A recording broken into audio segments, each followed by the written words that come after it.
a spirit of seduction and dangerous disobedience. Now, this is the eviction series, number 1. This is one of the most marvelous bits of teaching that I learned. 24 years traveling through the church mess in America. I didn't know that I was going to have to learn through my own pain, through the pain of my own experiences and experiences with my own favorite people and literally observing tragedies. I didn't know. Oh my gosh. It's such an intense way to learn.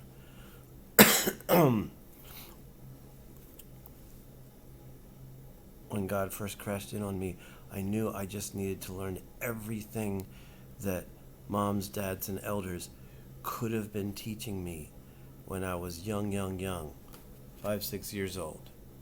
So, a spirit of seduction. Now, this is so fascinating.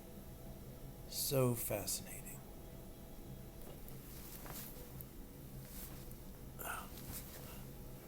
Golda Meir. There's a quote by Golda Meir. Golda Meir was the Prime Minister of Israel at a special time in my youth. And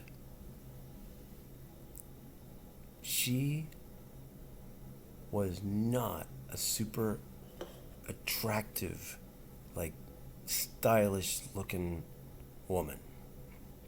And she had this bold statement. She said that the beautiful woman has a handicap. She said, because I did not have the gift of beauty, I had to develop other skills and abilities in order to become strong. I don't know the exact quote, but basically she describes how prettiness and attractiveness is a burden and a problem. Now, because of the active spirit realm, if you are a person who is unusually attractive or pleasant, if you have characteristics that are very, very generally attractive to people, you will find that people will become attracted to you even when you actually do not wish attention to be paid to you. And this is especially a reality with women. Now, there's a very active spirit realm. And the concept of a spirit of seduction means a spirit that actually draws people towards you to be with you, to spend time with you, to pay attention to you, to like you, to interact with you, to get your attention, to have your attention. So, it's one thing to actually like a beautiful tree that has colored flowers on it.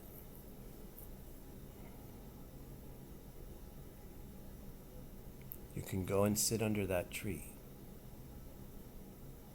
But the point is this: if you have life responsibilities, there are times when sitting under the pretty tree is not very wise at all. So, the spirit of seduction is a very, very interesting concept. It's a spirit of drawing people's attention, the spirit of distraction, potential distraction from labors, priorities, responsibilities. And so one of the most difficult experiences in my whole life has been people who come to me and basically say, I feel motivated to be in a relationship with you. And I feel attraction for you. I feel desire for you. Because in a busy life, when you realize that a person is paying extra attention to you, in the overall picture of what your purpose is, which is truly to love God and love neighbors, that situation must be handled well. It must be handled perfectly. Someone has an attraction to you. So, in the flow of my life, I met a marvelous person, and a person that I was truly delighted with. And when in my first interactions with that person, in my spirit, I realized, oh my gosh, that person, she has a spirit of seduction in her atmosphere. And I can feel that spirit drawing my attention towards her, literally distracting me away from other things and other priorities. And I said, Lord, oh my gosh, this woman has a spirit of seduction around her, just like I do. I know that I have a spirit of seduction around me, partly just because of my attractiveness and my pleasant character. And yes, the dark side, the unclean spirits, will use every aspect as a snare or a difficulty. I mean, some people are more focused on wishing they could have their little red Corvette or their trip to Aruba, and their minds are so focused on that attainment of that thing that they want, that's calling them, that's seducing them. And so I yelled at God and I said, oh my gosh, this wonderful woman, this wonderful friend, she has a spirit of seduction around her, similar to what I have around me. And I said, that's a really big problem. And he said, no, it's all going to be used for good. It's all going to be used for good. And so,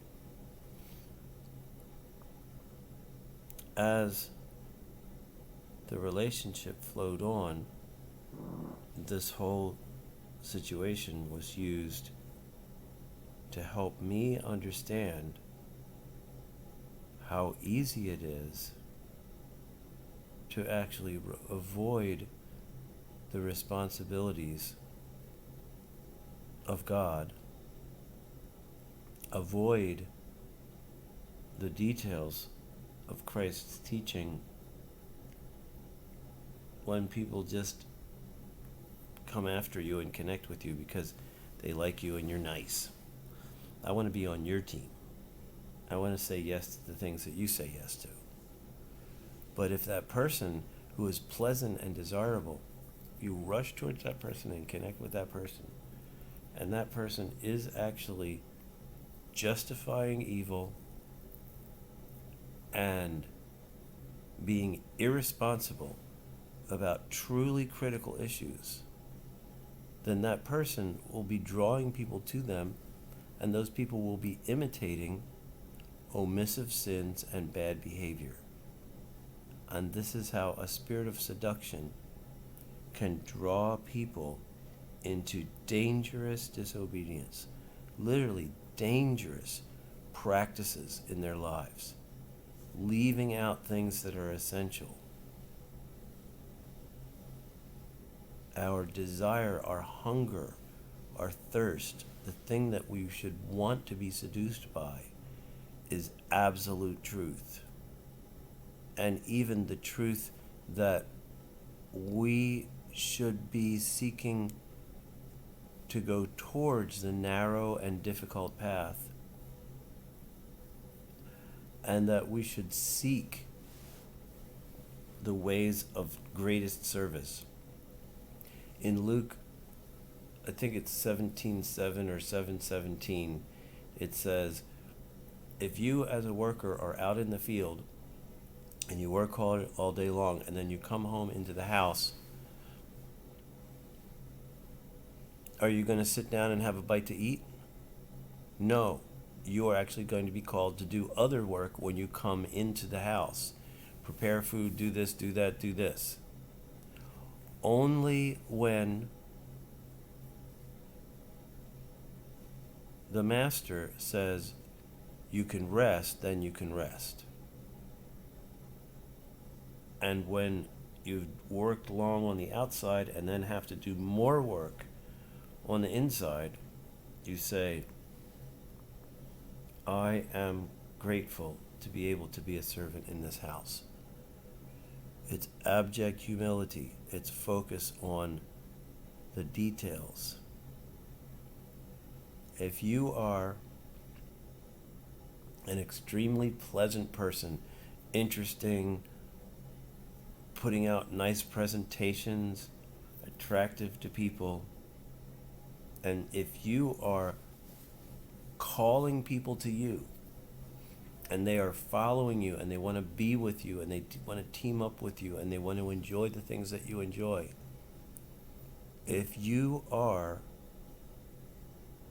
leaving out essential parts of Jesus' message, your attractiveness, your pleasant presentation, your kindness and sweetness and lovely character will actually be drawing people into destruction because you are choosing to ignore responsibilities. My life is a life of abuse because of lazy parenting. In Ezekiel 34, it talks about the shepherds that do not care for the sheep, but feed themselves. People are like, studying,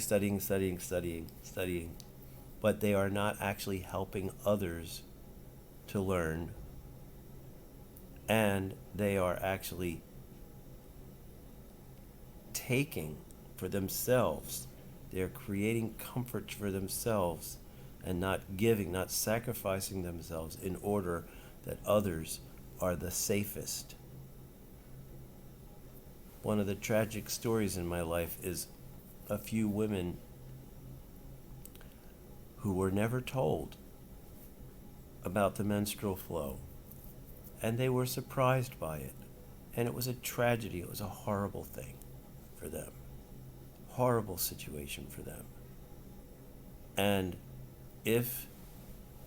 one of the situations, one of the parents was even a nurse and did not give the child the explanation of the wonder of the woman body and the flow of life and all that stuff.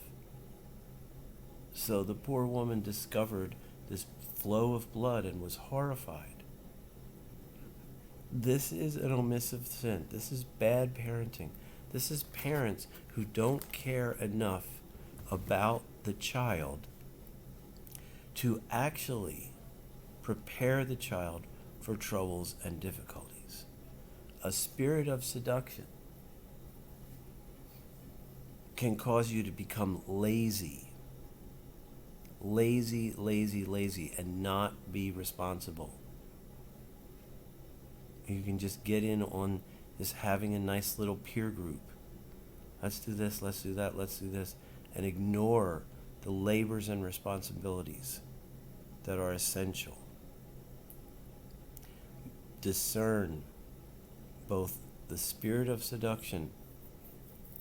If you are an attractive person, if you're a successful person, if you're a good speaker, there are many people who will follow you.